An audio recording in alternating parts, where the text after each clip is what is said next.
Hello and welcome to my reflection video for EdTech 533, the YouTube course. This was definitely one of my favorite classes, one of my favorite electives because, excuse me, I learned so much that everything that YouTube has to offer in essence. And I mean, my views have not really changed because I've used YouTube in the past and I know about educational videos, uploading them into YouTube. However, has in a playlist and a channel, that's a little different because I haven't done that before. So that's definitely one of the assignments that I definitely enjoyed, was learning how to create that YouTube channel. As easy as it may have been, I wasn't aware that you can create a channel. I never knew that existed. So that was extremely valuable to me, because now I can keep everything in this platform and in this hosting device, and just go ahead and provide that to my students, where everything just stays organized. All my videos, all the educational videos that I find on the web will say organized from now on. So definitely an excellent thing that I've learned. The pros and the cons that I've watched in the pros and cons video of YouTube that I created earlier this semester, my thoughts still remain the same. YouTube has great benefits. Students can re-watch videos to relearn or to reinforce your skills. Students that miss school can watch the lesson via YouTube, so that they don't get left behind. Also, it provides background knowledge for students. If students don't know about oceans, or you're getting into like a snow unit, talking about snow, and some of the kids here in Las Vegas have never seen snow. You ask them what is snow, they have no idea. Or what does an ocean look like, they have no idea. So it definitely, YouTube helps us with the background knowledge. Moreover, the cons also stay the same. YouTube has some negative parts, such as the negative comments, the selected videos at the very end of a video, where YouTube suggests videos for you to watch that kind of correlate with the topic or the video that you just previously watched, and some of those videos are not appropriate for students viewing, obviously, and I've actually had issues with that in the past. So I mean, I saw some very bad pictures and I immediately exited out. Luckily, the students didn't catch on. The comments again. The last con that is still an issue, however, not so much now because of the. Let's talk about the con. The con is the connecting to the Wi-Fi, being able to have the accessibility at schools to watch these YouTube videos. I know my district allows us, the teachers, to view and to show YouTube videos that are tagged as educational videos. So any video that's educational, I can preview it first, obviously, and then show it to my students. You definitely, as a teacher, want to preview these videos because you don't know what kind of content you don't know what kind of content's within the video, and you want to make sure that you're teaching your kids, or whatever video you're showing them is teaching them the correct way, whatever content it is that they're learning. So that's definitely something that a teacher needs to be with it. So again, my thoughts haven't really changed on YouTube. They were just reinforced.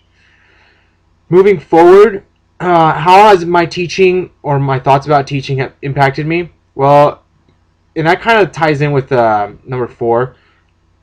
I've actually used YouTube in the past, like I mentioned, but creating these videos, when I was creating all these assignments, all these projects for this class, I kept in mind, what can I create that I will actually use in my classroom soon. So I kind of thought ahead, what am I going to teach my kids within the next week or so, and I created videos that I would be able to use the following week. So that's the thought. I mean, I love videos. I love showing videos to my class. It's highly engaging. They love seeing my face on the screen and acting goofy with my voice and changing all these different pitches of voice. So I mean, it's engaging. The kids love it. They seem to be learning more because of the engagement, the high levels of engagement. So that's always a great thing. Um, so yeah, that leads into question number 4. I do use the videos that I create. I'm a firm believer that videos are a great tool to reinforce learning. So the question for number 4 states, did I use the project skills or ideas? Of course I did. I'm a big math guru. I love teaching math, and my class is pretty good at math. And so if bringing in these videos can help reinforce our productivity in math, I'm going to do that. And finally, the 5th question is selecting at least 3 of the projects and connecting them to the ACT standards. Now, the first project that comes to mind was the video vlog with closed captioning that I did earlier in the semester. I never knew that YouTube had that option of incorporating closed captioning. Now, that's definitely creating in Standard 1 the instructional materials. Also, it's using the educational tools and instructional design. Definitely understanding the material and being able to create accessibility to our students that need that extra tool. Maybe they're hard of hearing, or maybe their speakers on their computer don't work, or even simply you want them to continue practice reading as well within their video. So that's also a great tool. For the second one, I selected the special effects video because that was a very meaningful project for me. I would say probably the second most meaningful. That project allowed me to understand and dive into other video editing softwares so that I can create these special effects. Now, I knew how to do picture-in-picture within using Screencast-O-Matic and Camtasia. However, I wasn't able to do picture-in-picture by bringing in 2 outside videos and connecting them into one video. And for that, I needed Adobe Premiere Pro, and so I kind of made it upon myself to learn and dive into Adobe Premiere Pro. So that was more intrinsic than anything else, is learning a new program, because as we all know, that it takes a lot of time and it's difficult and frustrating. But we got through it just fine. So definitely the special effects video, kind of like with the vlog, it's creating Standard 1, the instructional materials. In addition, you're using the technologies, the educational technologies as well. So you're using the materials and managing. I definitely had to manage the videos and make sure that they're working correctly. And just because I thought I was done, I had to keep going back and making sure that they were tip-top shape. So also the ethics portion of our ACT standards were definitely utilized in here. You got to make sure that what we're teaching is definitely what we need to teach and how we should be teaching. Of course, that's one of the obvious reasons.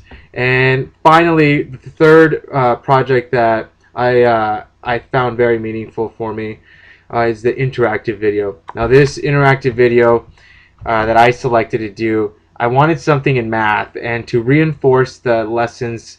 This one I already have taught maybe about a month ago how to multiply. My kids were actually learning how to multiply 2-digit by 2-digit, but in the video I did 2-digit by 1-digit interactive, so that the students can remember how to multiply 2-digit by 1-digit, because I still have some students that they need that extra reinforcement. They're a little lower, falling a little bit behind, so these videos definitely help them, and I just was able to put them on there on my phone, and they were good to go. They were actually enjoying the interactive portion of it, and they knew the answers, which was great for me, because as I guided them on through the lesson, and then I asked them a question, and them seeing the work in the video allowed them to make the correct judgment call of what step was the next step, or what answer was the correct answer to the interactive question. And definitely, again, that's the usage of the instructional materials for ACT Standard 1, and creating, again, for ACT Standard 1, creating the materials and linking them to our standards. I had to link it to my teaching. I'm not just going to create a video just because I find it interesting and that I'll never use. I wanted a video that I can that would better assist my students.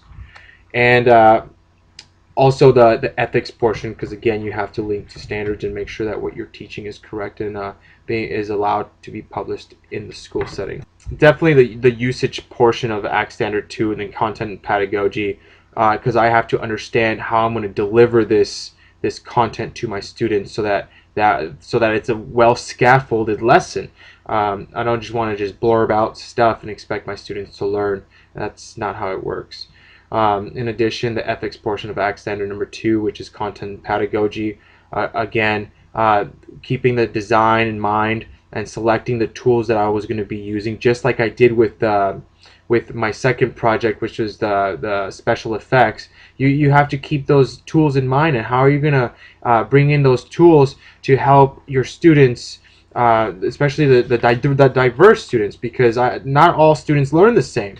Some students might understand a lesson face to face, just by putting it on the whiteboard. Others might need a little more guidance and more interactivity, and that's where this video was definitely useful for my lower students. They were able to make those correct judgment calls like I mentioned earlier. Overall, this YouTube class did show me a lot of stuff that I didn't know about YouTube. The accessibility portion with the closed captioning. I mean, this is stuff that I wasn't aware. I didn't know how to do, and it was actually quite simple and fun. Trying to keep up with my voice and making sure that I'm typing and it's correct. So it was interesting. The simplicity of uploading these videos into YouTube.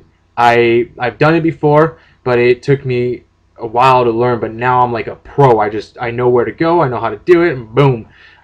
Also using that Adobe Premiere Pro. Just a fantastic tool to create even better videos. Thank you so much, Professor, because without you, I wouldn't have been able to do this. This is a great lesson, definitely rewarding to learn all this content. And again, I will be using it in my classroom, and I will be encouraging the usage of this for other teachers as I lead on my team and as I train these new coming teachers at my school. Thank you again, Professor, and best wishes and happy holidays. Go Broncos! All right, we made it to the Fiesta Bowl. Yes. Bye-bye.